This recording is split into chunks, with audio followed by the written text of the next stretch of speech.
Swarnalatha master అని చెప్పి తెలుసు. ఇక్కడ ఉన్నారు. ఆమె నాకు ఒక చెట్టులాగా ఒక నీడ నిజంగా.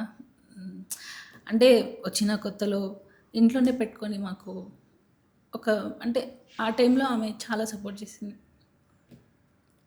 అంటే గాడ్ తర్వాత ఫస్ట్ నేను ఆమెకి రుణపడి ఉంటాను, తర్వాత మా హస్బెండ్కి. పాపం స్వర్ణలత గారు కూడా చాలా సినిమాలు చేశారు. చాలా చేశారు అంతే. అంటే చాలా ఎమోషనల్ starting అయిపోతున్నారు days ఆమె కదా. పేరు చెప్తే.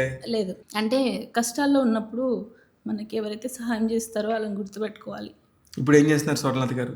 ఇప్పుడు ఒక మూవీ డైరెక్షన్ చేశారు, ఇప్పుడు సాంగ్స్ కూడా చేశారు. చాలా ఫ్యామిలీస్కి హెల్ప్ చేసింది సార్.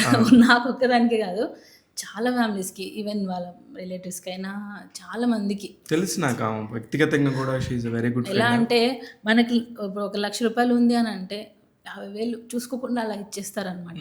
దేవుడు అలాంటి వాళ్ళకి ఎప్పుడు ఇస్తారు సార్, ఎంత క్రిటికల్ పొజిషన్లో అయినా ఇస్తారు, ఏదో ఒక రూపంలో ఇచ్చేస్తారు. అలాంటి వాళ్ళని ఎప్పుడు మోసం చేయడు దేవుడు, ఖచ్చితంగా ఇస్తారు. ఆమెతో నేను కూడా ఒక సినిమాకి పని చేయాల్సి వచ్చి కాశ్మీర్ వెళ్ళాను స్వర్ణలత. ఓకే. అంటే ఎంత హ్యాపీగా హోల్ఫుల్గా మాట్లాడతారు.